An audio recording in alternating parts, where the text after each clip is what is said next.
Hi, I'm Ed Murtaugh, one of the Friends of Sligo Creek stewards for the uppermost portion of Sligo Creek Park near Kemp Mill. All along Sligo Creek there's a lot of history. Today I'm here to talk to you about the Pleasure Club of the Fiumedinisi.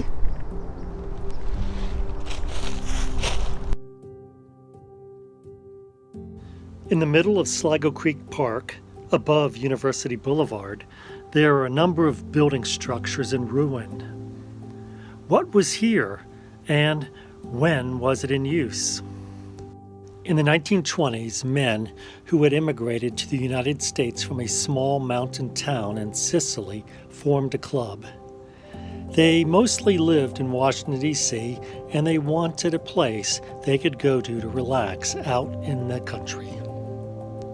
The Pleasure Club of the Fiumedinisi was named after their village in Sicily, and they located the club along the banks of Sligo Creek. In the 1920s, the area between Wheaton and Four Corners had not changed much since this map of 1879. The club was surrounded by forest and farms. Today, most of the forest and all the farms are gone, replaced with suburban sprawl.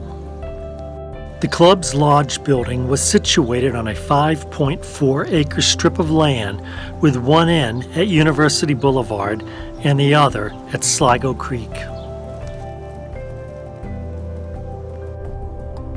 There were two driveways from University Boulevard that led to a frame building which had a cinder block basement.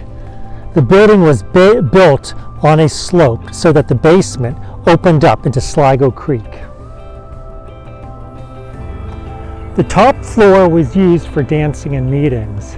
The basement was a social area where members drank homemade wine and commercial beer, and they also played cards and games from the old country. Outside the walkout basement was a water well and a tall greased pole, similar to a telephone pole, that challenged the climbing abilities of young men during the weekend family parties. Outside the lodge were playing courts in what appears to be a fire pit. Further in the back, there were two-seater outhouses.